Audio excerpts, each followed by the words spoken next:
Hi guys, welcome back to the channel. Jag here, and in today's class we're going to continue with our Math 9 content, and we're going to move on to partial variation. Alright, so with that, let's get started. So let's take a look at basically an example of what partial variation is. Okay, so say I have something like this. So cost is 2 plus 0.5 times d. Okay, so now I know that this is a partial variation equation, and how I know that is because I have basically one constant value here, which is the 2, okay? And so right here, this would be the fixed cost, okay? And right here, what I'm underlining is going to be the variable cost. Okay, so let's write that down. So variable cost means that the cost is actually changing here, and it depends on the value of d, okay? And so in this case, basically it looks like the cost and the distance, okay, that a car or a taxi fare.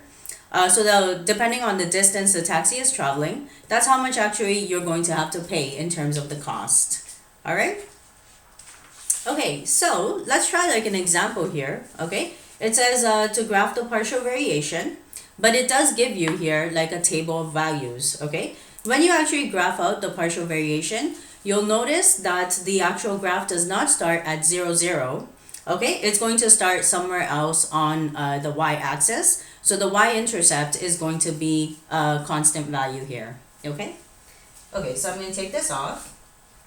So let's try this example here. Okay, it says copy and complete the table of values given that the y values vary partially with x. So let's put example here. Okay, so they do give you some values here for x. So let's just go down. Okay, the values for x are increasing by 1. Okay, I'm going to give you some values here. So 6, okay, 9,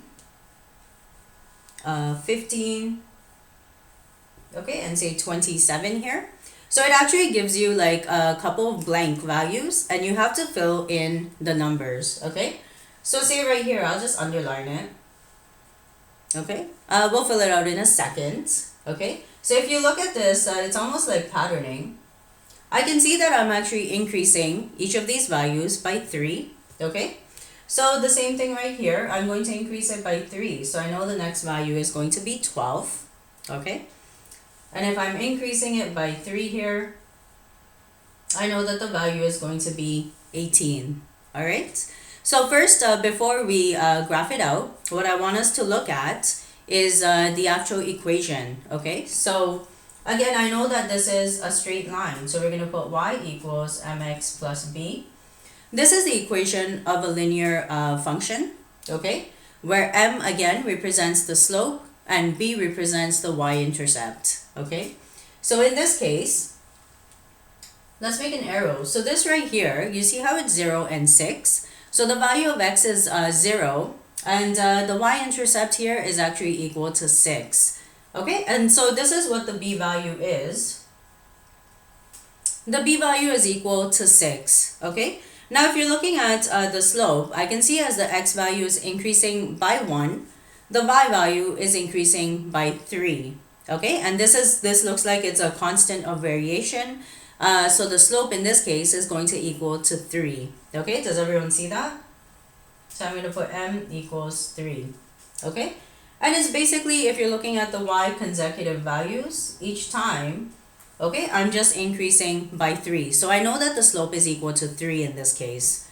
Okay, so if you're looking at your equation now, my equation is y equals 3x plus 6. Okay, and I'm just plugging in the b and the m values into my generic equation, which is right here.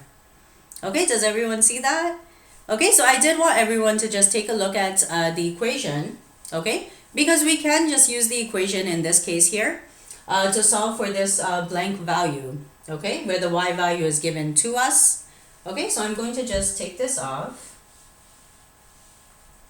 Okay, and let's write our equation up here. So y equals 3x plus 6. Okay, and so again, the reason we're doing this is so we can find the value of x within the table. Okay, so we're going to plug in 27 for our y value. And you can see again, this is just like a simple equation, okay? As soon as I have the equation, I can actually be given any value for x or y, and I can actually solve for the other value. Okay, so we're going to take the 6 over here. Okay, make sure again that you are changing the sign. Okay, so let's write it here. So 27 minus 6 equals to 3x. Okay, so the 6 is positive on the right side. When you take it to the left side, I'm subtracting it. Okay, so I have 21 equals to 3x. Okay, we're going to divide by 3 on both sides. Okay, and divide by whatever value is in front of the x. So this cancels out. And I see x is equal to 7. Okay, then we can just put 7, okay, into our table there. Okay, it is very easy. As soon as you come up with the equation to actually solve for the value of x in the table here. Okay, and you can see the algebraic method is much easier and much faster as well. Okay, all right, and so it says to basically kind of like graph this relation and describe what it is that we are graphing here. All right, so I'm going to take this off just on this side here. I'm going to make a quick sketch, okay, because I think we're all actually really good at graphing various relations out. Okay, so here we're just going to increase. So let's just go up by 1s, okay. This is the value of x, okay. It doesn't actually, in this partial variation, it doesn't give you exactly what it is we're looking at. It's just an x and y table, okay. So it's not really like an application question here. Okay, and say we're increasing this. Okay, let's just go up by maybe like 3 here. So 3, 6, 9, 12, 15, and 18. Okay, so just like this again. So again, if you notice, when we graph this out at 0, I'm actually starting at 6. Okay, so remember in the last video when we were covering the direct variation and we graphed it out, we noticed that the function was actually starting at the 0, 0 origin point, okay? Which is not the case here. Okay, so 1 and then 9. We'll do 2 and 12. Okay, 3 and 15. And then 4 and 18. Okay, so one more time, I do notice we're just going to join the dots together. Again, make sure you are using a ruler at home. And I see that we're forming a straight line and it is linear, okay? So whether it's a direct or partial variation does not change the actual shape of the curve or the function. And it's basically, so it's not a curve, okay? It's a linear function. And it's always going to be a straight line here, all right? So if you need to just describe the relationship, I can say as the value of x is increasing here, we can see that the y values are increasing by a factor of 3. Okay, and we can also see that by just looking at our table here. Okay, are there any questions? All right, good. So with that, let's try one more example here. Okay, I'm going to just take this off. Okay, and so this looks like actually a word problem. All right, so I'm going to again read it out loud and then we'll write the equation on the board. So a school is planning an awards banquet. The cost of renting the banquet facility and hiring the serving staff is $675. There is an additional cost of $12 per person for the meal, okay? So what we're going to do is identify, so for part A, identify the fixed cost and the variable cost here, okay, of this partial variation. And then we're going to write the equation to represent this relationship, okay? So let's write the equation first. So we could do part A and part B together here. So I noticed that I have to pay for hiring the serving staff. It costs $675. It's $12 per person. Okay, so let's do 12n plus 675. Okay. Now n here represents the number of people that are coming to this awards banquet. So right here, it basically varies with the number of people that are going to be invited to this banquet awards night. So this is the variable cost here. But right here, okay, I noticed the 675 is actually the fixed cost, okay? So I have to pay $675 for the night.